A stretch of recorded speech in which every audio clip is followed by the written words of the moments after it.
All right, so thank you to those of you joining us today, and feel free to continue to introduce yourself in the chat as people are coming in, and you can feel free to ask questions and talk to each other, comment in the chat. We are also fancy with the webinar and can do a Q&A, and so as our presenters and panelists are talking today, feel free to send us a question so that we can make sure that we get your questions answered and they don't get lost in the chat. And I'm going to go ahead and introduce our speaker for today. Dr. Adam Berry is a health behavior social scientist with specific training and expertise in alcohol use, alcohol-induced impairment, and intoxication. Berry's research spans a variety of content areas associated with the assessment and measurement of alcohol-related behaviors, such as impaired driving, intoxication, protective behavioral strategies to minimize intoxication, and measurement of alcohol-related behaviors. He also investigates alcohol-related policies and practices, such as selling alcohol at collegiate sporting events and marketing alcohol on digital platforms. His research examining impaired driving has been previously funded by national entities such as the American Automobile Association, Foundation for Traffic Safety. In addition, he also specializes in the health of student service members and veterans in higher education. We are very excited for Dr. Berry from Texas A&M to be joining us today. Thank you, Dr. Berry. I'll let you take it away. Thank you, Amy. Really glad to be here. Always weird to have someone talk about you while you're here. We appreciate that. Overly kind. So again, I'm happy to be here. Thank you for having me. I'd like to make this as informal and conversational as I can. So I might kind of pop out of a presentation mode to back to me, and you have to see my face. And I'd like us to kind of just talk. Feel free to just interrupt me if you want to explain something, ask a question, and I'll obviously try and take little pauses here just to make sure everyone's still awake. So here quickly, and like I said, we might kind of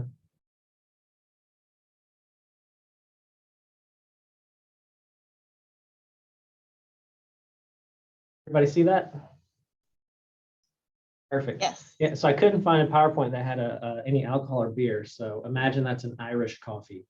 My name is Adam Berry. I'm a professor and also the interim department head in the Department of Health and Kinesiology at Texas A&M.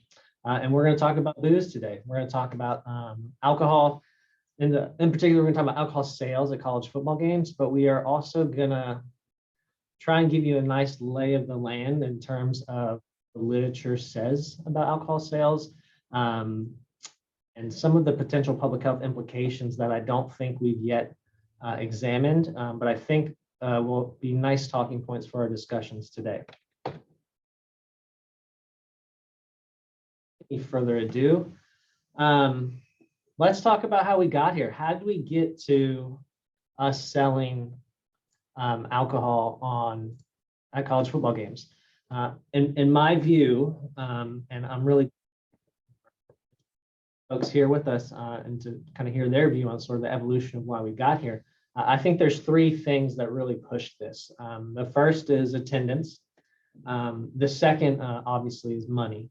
And the third is an individual named Oliver Luck. And so let's kind of unpack all these three things that sort of set the stage for why we are selling alcohol at collegiate football games. So first, attendance. So there's been just an ever steady decline in college football attendance, and this pandemic and COVID-19. So in 2019, you had this 24-year low, and this is according to NCAA's official numbers, where we are averaging 42,000 per game, and that's the lowest since 1996. Also, it's one of the fourth lowest averages since 1980. Prior to the pandemic, you had this ever steady decline in attendance, and you're thinking, okay, well, less people are going to the games. So what does that mean for athletic departments? Obviously, it's a monetary thing, not only in ticket sales, but also concession sales. And then you have to think too of the broader town with less food sales, less hotel occupancy. So you just have this general decline in college football attendance over time. Again, this is pre-pandemic. Obviously, there was a very sharp decline when the pandemic hit. Not only do you have this idea of attendance going down, but then you also have the general landscape of what is going on with college football athletic departments. And let's talk about the money aspect. So there's kind of two sides to this money aspect that I think was driving college alcohol sales. The first being that college athletic departments often don't make money. The vast majority don't make any money. In fact, in total, only 25 of approximately 1,100 schools across the 102 conferences in the NCAA made money on college sports last year. So again, 25 out of 1,100 made money. The rest are just sitting in debt. So median athletics expenses at the 65 schools, and when they're saying those 65 schools, they're referring to the Power 5 conferences or the 5 autonomy conferences. Median expenses exceeded their general revenue by roughly about, we're running a $7 million deficit on average. For the range of what that number is, medians can be by kind of these, large outliers. So we had one athletic department operating at a $65 million shortfall, while we had on the other end of the spectrum one that was at $44 million surplus. Not only of the FBS, but also the lower FCS, and expenses outpaced general revenues at every FCS institution, meaning those schools subsidize a very large portion of their athletics budget. So I've tried to include links here. Amy, I'm happily going to send this to you and share it with you. And down here at this link at the bottom, NCAA finances, revenues, and expenses by school, you can actually go through and see each individual school and where they fall. And I always think that's kind of interesting to know what athletic departments are profitable and what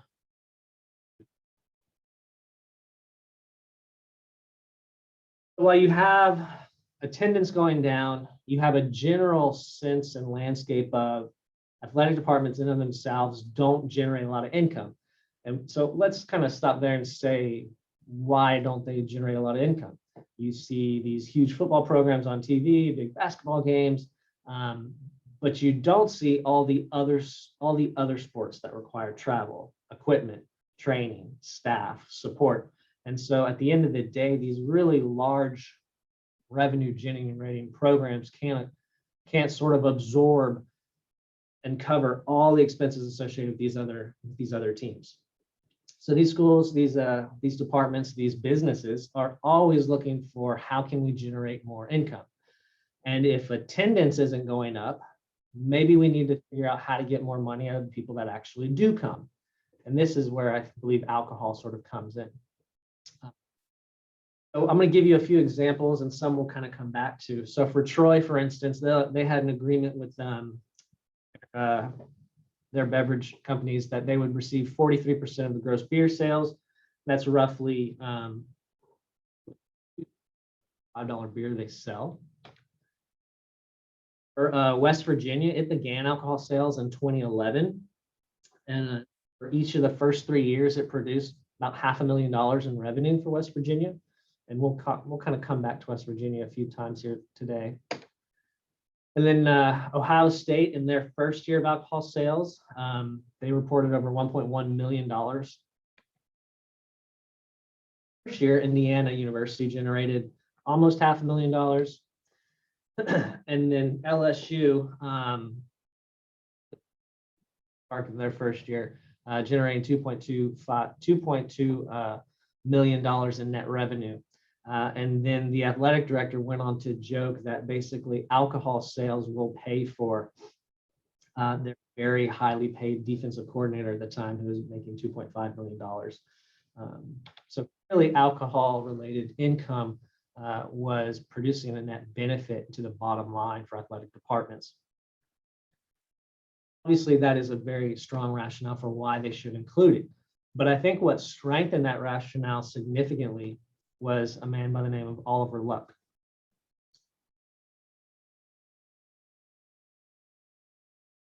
You won't share anymore. Can you see me? Looks like you're sharing your email with us. There you go, guys. There we You go. don't need that. Uh, who here knows who Oliver Luck is? He was the former athletics department director of the athletics department for West Virginia University at the time that they instituted alcohol sales.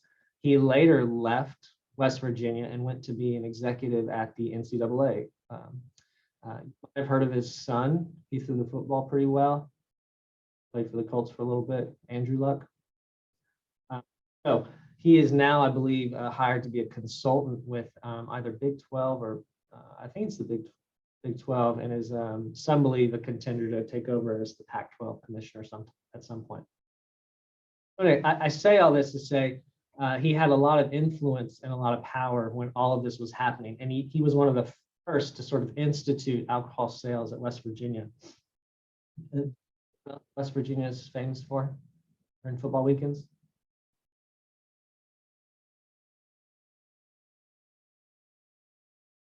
I like to burn couches. Yep. Might play some influence on that as well. All right, talk a little bit about Oliver Luck specifically, about his thoughts on sort of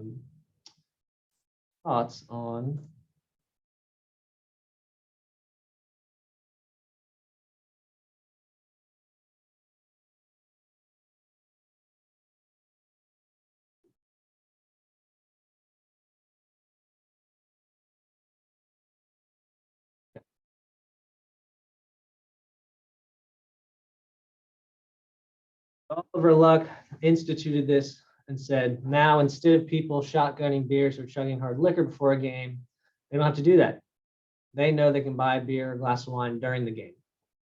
And so I say that actually making alcohol available led to a reduction in incidences of binge drinking, roughly 25 to 30%.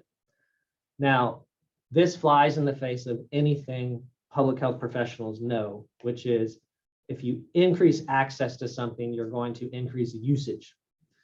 Public health strategy is to make acquisition of a product harder, right? We're going to tax, we're going to place in less convenient places. We're going to generally try and put barrier in front of barrier to prevent you from having easy access to something, because the more accessible something is, the more likely it'll be utilized. So when I read this at first, I said, that doesn't make any sense to me. Granted, I'm in an alcohol world, I'm an alcohol researcher, so perhaps I was jaded. So I said, this is kind of odd. I'm going to look into this a little bit more.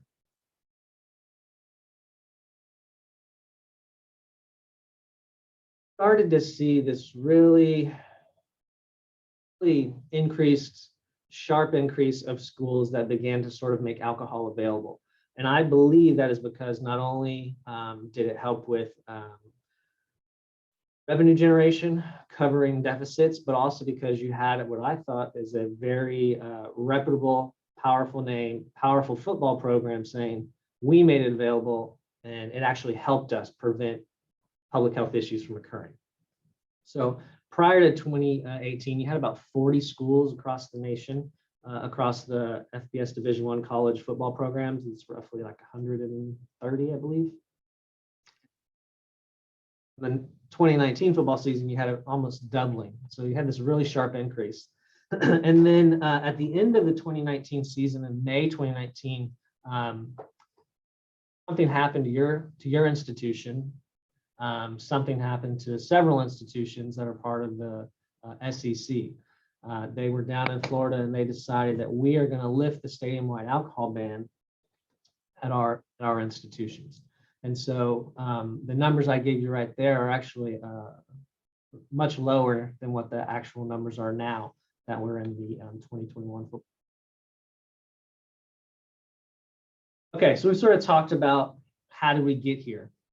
Let's talk about what I believe are the public health implications of this new landscape that we're working in. The first thing I want to do is I want to talk a little bit about some of the published data, and I'm going to present a few things that I myself have worked on. I then want to talk about some potential confounding issues that aren't discussed in the literature, that there isn't data to really inform decision making. And then what I'd like to end on is I want us to kind of look at what the actual SEC policy is and talk through what we think might be some holes in that policy after we've kind of talked about some of the published data and the confounders that would be true. So one of the first things that I sort of looked into was, Oliver Luck, this university, this athletics program saying, this policy is not only generating income for us, which is near and dear to the heart of a business, and athletics departments are a business, but it's also, quote unquote, resulting in less alcohol-related trouble.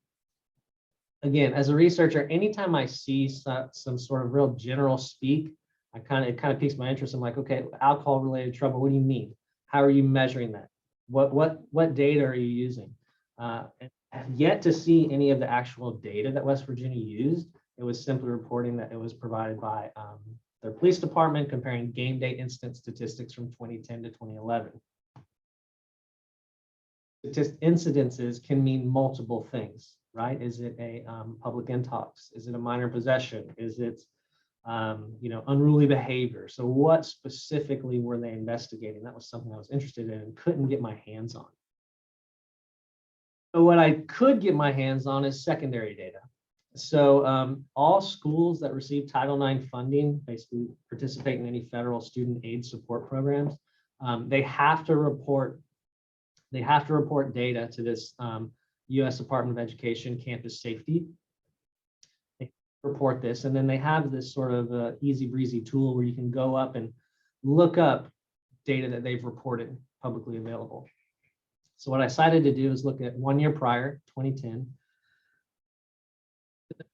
11, because that was the data that Oliver Luck used to support his claim. And then I wanted to look at 2 years post implementation to see, what's going on. What are some sort of changes here? So here are the four data points that are reported in this publicly available data set. First, you have in Figure 1A, number of alcohol-related non-campus arrests. Figure 1B, number of alcohol-related arrests on public property. 1C, number of persons referred for disciplinary action due to alcohol-related violations that occur on campus, so some sort of mandated program. And the number of persons referred to disciplinary action due to alcohol-related violations occurring in on-campus student housing. As you'll see, there's a general upward trend, which surprised me at first because it sort of ran counter to the argument that was being supported for this policy. And in particular, if you look here at number of alcohol-related arrests on public property, you actually have a 300% net increase, 2010 to 2013. So again, I was thinking, man, I don't know what data they use, but this very large scale, granted, it's sort of this large macro level data that's reported to the U.S. Department of Education. It's not granular, it's not fine. It's still pointing to an overall trend of things aren't getting alcohol-related trouble. So then I want to see, okay, well, let's look at some other schools that have done this. So we looked at the University of Minnesota, and specifically, we had done some public records requests for their campus police log data. A colleague did this, and it was data they had to pull, and I don't think they were pleased that we asked, but we very much appreciated them going through the trouble to provide it to us. And so we looked at data for 35 home football weekends and for roughly almost 2,000 distinct incidences that we went through. On average, across the years that we had, alcohol wasn't sold, and that's 2009 to 2011, and then compared that to when alcohol was sold up to 2013. And if you look across 2009 to 2013, you start to see this sort of general increase going up. I want to and go back a second, I forgot to include something. So when West Virginia was discussing making alcohol available, they did that, but at the same time, they also changed a different policy. Previously, they would allow patrons to go in and out of the game, leave the game, come back, leave the game, come back. So when they made alcohol available, they also instituted a rule that people cannot leave the game anymore. So what was previously happening is people go out to their tailgates, drink some more, come back to the game, leave. So they changed two policies at one time. And I would contend that's the reason they were able to say, well, we're seeing less alcohol-related instances. It's not because they made alcohol available. It's because they prevented people from leaving. They basically put that barrier in. You no longer have easy access to the free alcohol you have. So that's one important thing I wanted to note, and I apologize for not doing that earlier. With this other school, you're seeing a similar trend here. General conclusion was that there's an upward trend in alcohol-related incidences on game weekends once alcohol was sold at the campus football stadium.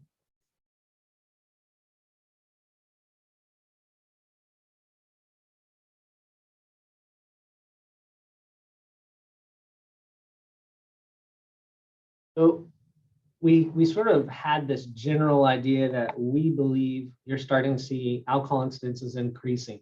And we were kind of saying, okay, there's more than just make alcohol available.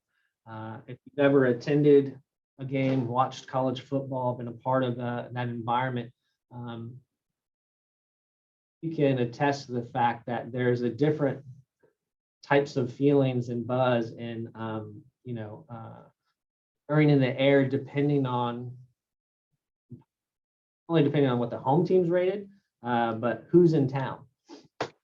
We wanted to start sort of teasing some of that out. So we started to look at some of the influence on not only when time of day that the game is placed, but also quality of opponent and individual ranking, as well as this idea of rivalries, in-state rivalries, traditional rivalries. And so we started to tease that out. And in doing that, this particular investigation, what we did is we conducted some field studies where we actually went out to drinking environments, our districts from about 9.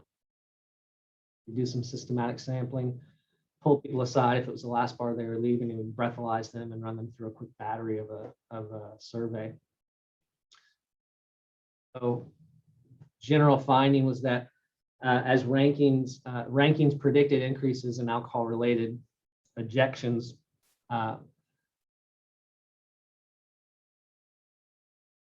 Flip that, sorry. So this study here is community-based field assessment for intoxication across college football weekends. That's what I was referring to in our field studies, where we would actually be out the Friday evening prior to a game, because we were trying to look at the idea of a football game being a contained event. I thought wasn't true. You have this sort of bleeding over into a weekend, bleeding over into a Friday evening, leading into a Saturday morning or a Saturday evening. And so what we found was as the rating of an opponent increased, you also saw this corresponding increase in the blood alcohol concentrations we would have from the field the Friday evening prior to a kickoff. Some investigations of schools within the state of Florida, looking to see if some of those opponent rankings had anything to do with actual game day ejections. And what we found is there's absolutely correlation there. Alcohol-related ejections were more evident on important games. So things like traditional rivalries or higher rated opponents. So this idea of opponent quality, opponent impact was true also in the alcohol sales data. So at the 2019 LSU Florida game, and keep in mind 2019 was the first year they sold alcohol. They had a record day of concession sales where they sold almost 55,000 units of beer and wine sold. So it's $400,000 in one game that they made just on that.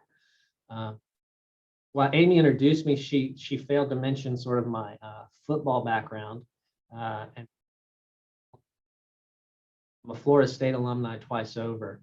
And so anytime I can present data or information about the University of Florida failing at something or losing, I'm absolutely going to include it. So This picture here isn't associated with this game where they had record sales, but it's a really awesome game. They called it the kick, the shoe, the fog.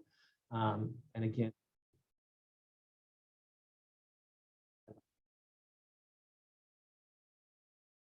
now we've talked about sort of the context of published literature with alcohol, collegiate football weekends. I want to step back and sort of situate this in the notion of blood alcohol concentration and get to some of the implications associated with different levels of blood alcohol concentration and then some of the outward manifestations that people might be able to observe. And I want to set that stage because when we come back to that assessment of SEC alcohol related service policies, I think that's important information to keep in mind. What you're looking at here is just risk of a fatal crash, and this is single vehicle. And we've got it broken down by age as well as blood alcohol concentration. As you can see, any deviation from 0, you have a pretty marked increased risk of a fatal crash.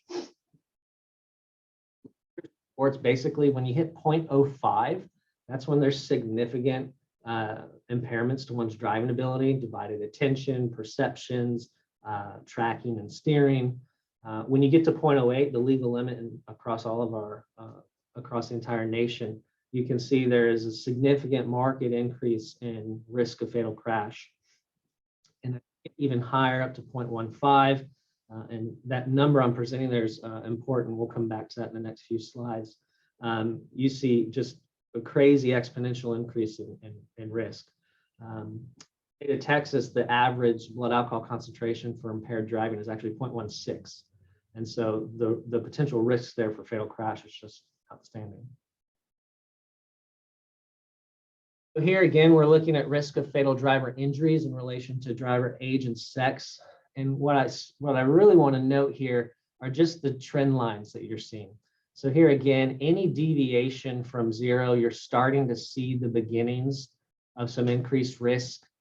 When you get to that 0.5, again, which is what the scientific literature says, you're going to have impairment to driving related skills. You're seeing significant tenfold increase. When you get past the legal limit, again, 40, 50-fold increase. But when you get to that 0.15, you have literally off the chart risk for fatal driver injuries. So again, let's sort of bring these numbers into context. So if you look at someone's blood alcohol concentration, again, 0.08 or higher, you're legally impaired, okay? Now, at lower levels, your driving ability are impaired, but our legal limit across the nation is 0.08. So when you start to think of, okay, risk of fatal injuries in driving-related abilities, that really require some of those fine-tuned muscle controls, psychomotor controls. Alcohol is impairment on your eyes, happens very quickly. Your eyes are what you use to get the vast majority of the information and knowledge that you take in as you drive. Those are happening at pretty low levels. But those big, large muscle controls, those large outward manifestations of intoxication that you would kind of try and associate with impairment, those don't happen until you're well past the legal limit. And so really at 0.08 to 0.10, you don't have any reliable signs of alcohol-related impairment in most persons, unless you're doing things like horizontal gaze nystagmus, where those are some involuntarily controlled things. Again, being one of the 3 components of a standardized field sobriety test. When you get to 0.15, as we said earlier, we have off the chart risk of a fatal injury or fatal crash. That's when you start to have any sort of reliability in assessing, okay, that person's intoxicated just by watching them, okay? Just by watching them move, their gait, their balance, or even speaking. It's not till you get to like 0.20 or around that area that you have with some certainty that you can say, even if I'm not watching that person, if you tell me, okay, they have a BAC of 0.20, I can say with certainty, they're going to be demonstrating some outward manifestations, some outward obvious signs of intoxication. We want to make sure you understand that as we sort of dive in here to this policy that the SEC put forward. It's mention that there's a lot of public health implications in this policy, and this policy is instituted at my institution as well. There's a lot of things here that I think are important to unpack. So when you start to look at how alcohol can be sold, I think it's really important. Okay, great. They're checking ID to make sure they're not serving underage persons. That's absolutely important. Here, their limits must be established on the number of drinks purchased at any time by any individual. So for instance, here at Texas A&M, you can buy two beers at a time. And these beers are typically a little bit bigger than 12 ounces. You're looking more at sort of a 6 ounces that are poured in cups. And so, okay, we've got safe server training. That's great. We're making sure that they're not underage. But essentially, my read of this is I'm allowed to serve individuals as long as I'm not serving them more than 2 at a time. And then if that's really the only criteria, as long as we're not serving obviously intoxicated people, intoxicated people aren't going to appear till they are well above the legal limit to drive. I think the public health implications of us serving alcohol at college football stadiums is huge.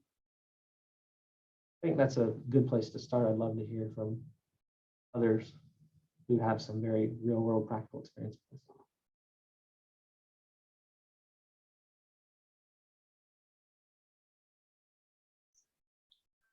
Thank you, Dr. Berry. If folks have questions, you can put them in the chat or in the Q&A. We'll start with maybe our panelists if there's any questions you folks have. And if you'll just introduce yourself as let's do introductions first, and then I have questions, but we'll go down the line and let folks introduce themselves first so we know who all is here. So I will go across the top of my screen. And Kurt, I see you first. Can you introduce yourself and tell us what organization you're with? Yeah, I'm work for the athletic department. I'm assistant general manager and director of ticketing here at the arena. So it's really that function here, assisting with scanning and the gate, basically entry position. So as people come in for football and for the occasional concert at the stadium, in addition to everything we have here at the arena. And let's see, Captain Grabsky, you're next. Hey everybody, I'm Eric Grabsky with the University Police Department here at the University of South Carolina. And Captain Crawford. Hey everyone, I'm Jason Crawford. I'm a captain of the Richland County Sheriff's Department, Region 1, which encompasses the Williams-Brice Stadium area. And Dr. Gillentine. Hi, I'm Andy Gillentine. I'm in the Department of Sport and Entertainment Management here at the University of South Carolina. My research area for the past 20 plus years has focused around the concept of tailgating and the related issues that go with it. I see Captain Blendowski. Yes, I'm Captain Blendowski. I'm the regional commander for the Southeast region, which encompasses 5 points in the surrounding neighborhoods around the university. And Maureen. Hi, my name is Maureen Grew. I serve as the Director of Student Conduct at the University of South Carolina and manage all the student misconduct from game day at the stadium.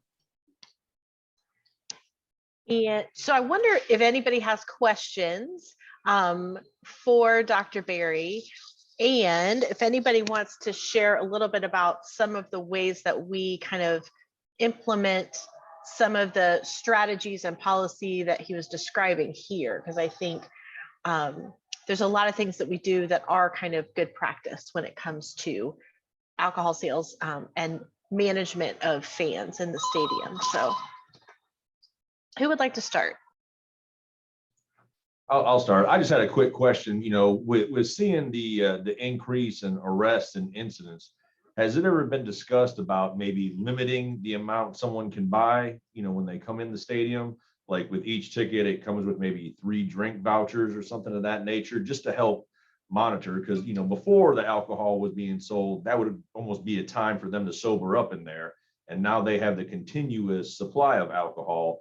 And then us as law enforcement, when they come out, you know, they're still intoxicated and then getting ready to go back for more. But has that ever been, you know, something that's been kicked around? So that's been discussed more in restaurant settings. When you look at like responsible service, responsible management of service.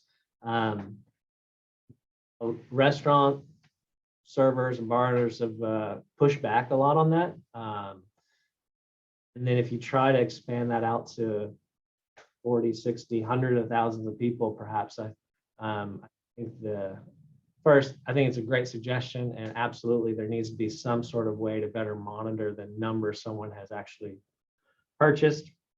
Making that to their individual consumption is hard. I guess the short, Captain, isn't it? No question. What are we doing or not doing that like a pro stadium's doing? And is that the thing? Are we assuming pros are so bad that that's where we don't want to be? I'm going to deep dive into the pro stadium policies. I don't think that they're doing anything better than what the SEC has put forth. And note too, each individual school has some autonomy on how they implement these things. You could absolutely be stricter than what the SEC put forward. It's just my content, and we've raised this to athletic department here. It's a liability issue for a university. I do some expert witness consulting for alcohol-related civil and criminal cases, and one goes out and has a terrible accident and hurts somebody, and they find out, well, he's on the hook for that liability, and I just think it's a huge issue, and unfortunately, maybe it might take a tragedy before it gets some addition. I wonder if there's a price point difference. Because I know in our stadium, we're at $8 or $9, $10 per drink, which is one of the conversations that we had when we started selling. And I know that across the SEC was part of the conversation about a minimum price. My guess would be that a lot of the pro stadiums are selling for a higher price point than that, but I don't know that for sure. It's just my guess. I wonder about I think your research on the rivalry and the opponent that's playing is so interesting, especially the impact on, you know, the night before the game. Is there any research on how, if the team overall is doing well for the entire, you know, so if we're ranked for the entire season, do we have more alcohol consumption versus if we're struggling or not doing well? If we're expected to do well, is there more alcohol consumption? Thoughts on this? I mean, in the sport management literature, they look at everything from impact of weather to opponent quality to performance of individual teams. Linking that with alcohol use, yes, as the team does better, alcohol use, attendance is going to increase, therefore alcohol use is going to, just by nature, you're going to sell more concessions. But then the bigger, the better the opponent that comes to town, the bigger the game is, more alcohol consumption that occurs. It's kind of common sense. I mean, I think it has really big implications, especially for law enforcement. If you look at, you know, colleges, there's limited resources. So how can we perhaps target and focus those on, in my world, we call them windows of risk. There's a higher risk during that window. How do we perhaps focus our resources there, time and people?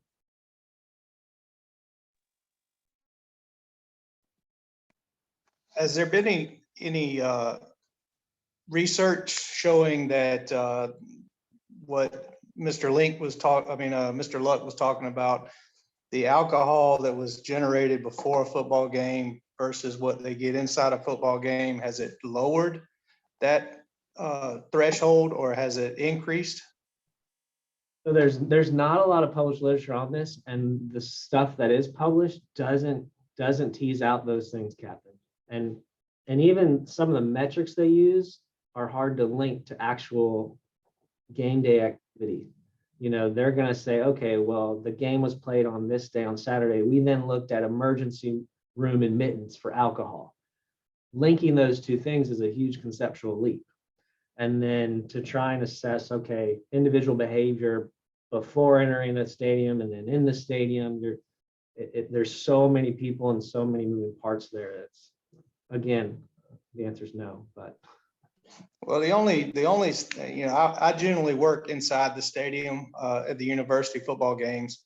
And what I'm generally seeing is multiple beers. I know they probably have a 2-beer limit when you leave the stand, but you got all your buddies and everybody going and getting 2 beers. They're carrying 8 to 10 beers back up into the stands. And of course, we know it's going to get past just the mini bottles and, you know, the other stuff that they can get inside it. We don't catch everything, but just in general, we don't really see a big difference as far as, you know, getting tanked at the beginning versus keeping it going. And I think it falls back on Captain Mondowski's question, you know, as far as, you know, is there anything that can be done with that? Because you know, fans, you're right. It's good luck trying to monitor who's holding that thing. And then really a lot of the policies are focused on where you buy it. But then once you leave that area, where you buy it, you're getting carded, you're getting watched that you only have 2, and they're monitoring what you look like. Yeah, I mean, a game, even a little game, heck, 40,000 people would be hard to monitor. I think that part of that goes back to something you mentioned earlier, Adam, that we can't make things too easy for alcohol to be purchased and consumed. And I think sometimes the policies almost do that. If we don't make you go to one spot to get your ID, your permit, your tag to be able to purchase. And then I've always thought if we don't monitor the amount we allow people to buy while they're on premise, no, that's absolutely a problem we're creating. I know they've done everything from try to make the 2 tag limit where you have to break off your tabs off of your wristband. And then after that, you can't have any more. I mean, I think those are all appropriate steps to take, but it's a management issue and it's a money issue. If you're going to institute alcohol sales, you have to increase the amounts of money you're doing on training and in security. I think in the digital age, there could be some way to implement what you some sort of swipe a card and there's a limit set on that card. I'm unaware of any literature that reviews or proposes that. Dr. Berry, I appreciate the discussion that you've brought about and your research, especially for my law enforcement partners and those that work every single game. Any kind of information we can have at all to help our job be any easier during a Saturday in the fall is great. I appreciate the fact that you pointed out that many schools are seeing lower attendance. I thought it was just because the University of South Carolina was losing so many games, but apparently that's not the case. It's the case all around. I think one thing I want to mention too is that the pandemic has just created a very nuanced situation at this point. So, you know, our obviously attendance across the country went down dramatically last year. We happened to implement alcohol sales right around that time. So it's kind of interesting, and it's perhaps difficult to compare you know, what happened before the pandemic to now. So I think a couple of more years of data is going to be very helpful for us. But I did want to point out some observations that we have in law enforcement during the game. You know, as you mentioned, that the factor of the rivalry game, and of course, those rivalry games, common sense, we have probably the most attended games during that time. But I also think things like temperature, the time of day that game is being played is really important. And you mentioned resources. What we find is that the higher the temperature, 90 degrees and above, the time of the game, and you'd think night games were the worst, and some of my colleagues may think that they are, but actually, as far as medical calls, the daytime game, the 4 o'clock kick, then sometimes the noon kick have more because it's hotter during that game. And what we find is that even though we have what we feel are sufficient amount of law enforcement in the stands, what happens is our role changes. So the higher the temperature, the less law enforcement we're doing, the more medical call response we're doing. So our things like disorderly conduct and those types of things go down, but the med calls go up with the temperature. So we're, it's not that those things aren't happening, it's just that we don't have the resources to be able to get to them, unfortunately. The other thing I wanted to mention was that, look at my notes real quick. I couldn't agree more with the number of drinks that individual is able to get. I know there's that balance, right, between the revenue and then the safety and the liability. And I appreciate the fact that you talked at length about DUI and what happens as your blood alcohol content goes up.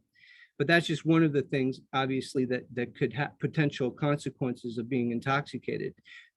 I would dare say 90, I don't know the percentage, most of our students do not drive to the game. We, of course, we are off campus, so they're shuttled, they walk, they don't drive. So then there's that trip back. It's what happens once they get back to campus. It's what happens between the way.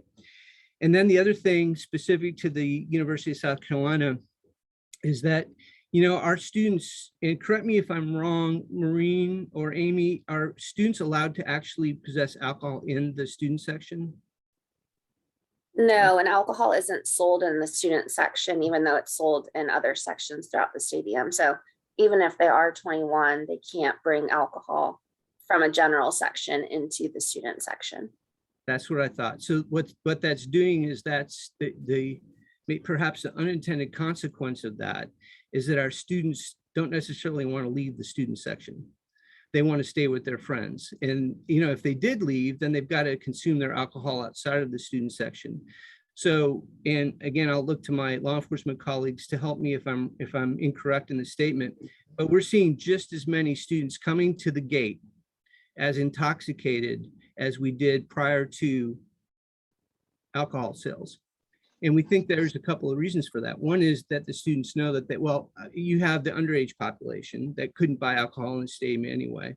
But then once students particularly get into the stands, they can't move from their section. So, it's like, hey, we might as well bring stuff in if we can. So although I'm not disagreeing with that policy, I think that there's always there's intended and unintended consequences. So I think that's something that we need to continue to look at and monitor. So those are just a few observations that I had and comments to your presentation, but thanks again for being here with us. Thank you, Eric. I think the other part of that unintended consequence is like, great, they're not carrying that beer back to the student section. It also means they have to drink it pretty quickly if they don't want to miss the game and they can't take it. So we're kind of encouraging them to drink it quickly, which is not a good public health practice either. So I think it's a challenge to figure that out. Somebody raised their hand. Is it Captain Crawford maybe? Yeah, I just wanted to touch on something Eric had said. The student section, what we have seen is you can't bring alcohol into the student section, but there is a section up in the upper deck that the students can go up and take the alcohol up into the upper deck. And we have found that the ones that are able to do that and want to drink, they will go up there. But listening to the students once they come in, because they do get wasted on their way in, is because they don't really have the means to buy $10 beers at every given point when they come in. So they take that opportunity to get sloshed before they come in. And I think that's a big issue in itself. One of my big take-home points I'd sort of say in all this is, I guess first, the nuance and context of a university, a community, and a stadium need to be taken into account, right? These generalities of college football, it's different in South Carolina than it is in Aggie land, right? These are different places. They require different assessments. But I think the most important thing is that we, all of us, all partners that have this in this issue, collect data, constantly reassess. I've heard unintended consequences. That's absolutely what needs to be talked about at the table instead of just going, we're selling now, here's what we'll do, good, go. There needs to be that sort of constant reassessment, realignment of is this the best way to do it? Hopefully data and observational from people that are seeing this on the daily, that needs to influence policies. Right now, policies aren't influenced by data, unfortunately. I think the other thing is, as you mentioned several times, is there are so many different factors that go into this environment. It's not just one thing. For instance, tailgating. I know that we've got an expert or two on the, well, actually any of us that have been to games, as long as we've been, we're all sort of experts in tailgating. But, you know, I understand it's part of the culture of the institution. It's part of the culture of our nation, really. But when parking lots open to allow tailgating for a certain amount of hours, then we know that that pre-gaming is going to be happening. We've seen an increase in the number of tailgates that are happening for our students in particular off campus, because obviously there's limited areas around the stadium for them to tailgate. So I think as we're looking at things, we can't take a look at just one factor. We have to really try to take everything into consideration when it comes to you know, the distance of the stadium to the campus, the time of the game, the number of hours the parking lots are open, all those different things. I know we're getting close to the end of our time. I also realize that a lot of us spend a lot of time talking about student behavior on game day. I'm curious what y'all have seen in terms of the community participation and the fans, the rest of the fans in the stadium. Because I do think our students are price sensitive. They're not buying that $10 beer, but our community folks are maybe more willing to. So what have y'all seen in terms of the non-student behavior? Yeah, I do the tailgating lots.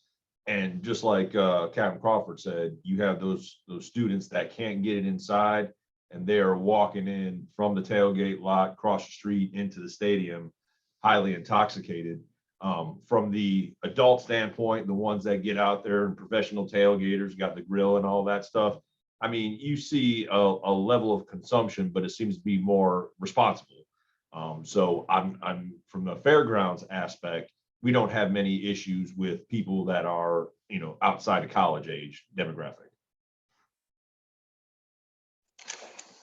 I'd say as far as the stadium aspect of it, you know, we do see an increase of the drinking because it's actually in our face and in the stands these days. But relatively, as far as the adults and the non-student portion, it's actually gotten maybe just a little better to a certain degree instead of worse, because they're not sneaking in as much brown liquor or trying to hide the beer to try to get it in, and they're not coming in as wasted because they know they can buy it inside the stand. So, I mean, to a certain degree, it's kind of evened out, but it's like someone said earlier, the sales inside the stand, you can't limit how many people buy. So, you know, I guess my thing is, I've never watched the beer sales because I'm inside the stadium, not in the concourse, but is there a cutoff time limit or whatever so these people can start sobering up before they leave? Yeah, so for football, it'll be the end of the third quarter. We'll cut sales off. So I just want to add this real quickly. I know that we're thinking that students don't necessarily, that the price is too high, but what I'll say, and I know this is baseball and football, and it's like apples and oranges. They're all fruits, but different. we found that students were buying a lot of alcohol at baseball games. As a matter of fact, we had specific issues at baseball games with our students where the rest of the attendees were not necessarily buying more alcohol. So, we really haven't monitored that. I would suspect that we're having some of the same at football, that those students of age are purchasing alcohol. But again, obviously the majority of them are underage. So, but I just don't want to make that comment that in baseball, at least we're seeing that more students are buying alcohol, and we actually had more issues because of that. I'm so glad you brought that up, Eric, because I think it's so easy for us to focus this conversation on football and put a lot of things in place and then forget that baseball might be also a problematic area and a place where we need to focus some attention, not forget about them, or basketball, right? All right, any final thoughts?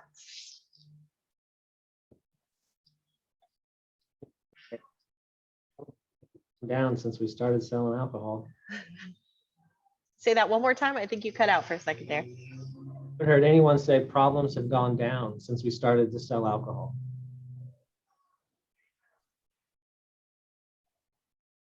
I mean, Mr. Barry, when you were looking at these various stadiums at schools, was there a breakdown differentiating between student conduct and, I guess, the other individuals that attend the game, of who's more problematic or who's more prone? Is it specific to college age students, or is it even keeled across the board?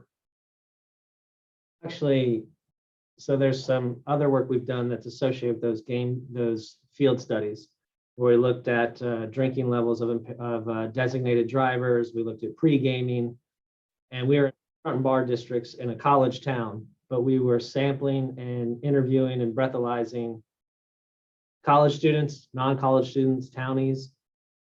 There was no difference across drinking behaviors, BRACs, designated drivers. That was a really interesting take-home point for me. College students are identified as this high-risk drinking group, but the literature says not just college students. It's fans that are engaging in this. That's such an interesting point to close on. I'd be curious to do that kind of experiment around here, let's say homecoming weekend, because I know I would argue our young alumni might be some of the most problematic folks on those weekends, because they're reliving their college experience and they don't have kids or anything yet. So there may be some interesting dynamics at play there. Well, we will wrap up. I want to say thank you again to Dr. Barry and to the rest of our panelists for participating in this. It's been very interesting and informative, and I think we'll take a lot back to explore for our campus and our community. And I also want to shamelessly plug for everyone to join us in December. I think it's the 3rd, when we will be talking to the folks from UMass who have used crime prevention through environmental design to influence their environment and where students drink and how they're using. And so we'll have some of our panelists back and have some good conversation about how we could use CPTED here in Columbia. So thank you again for participating. Thanks for everyone for being here.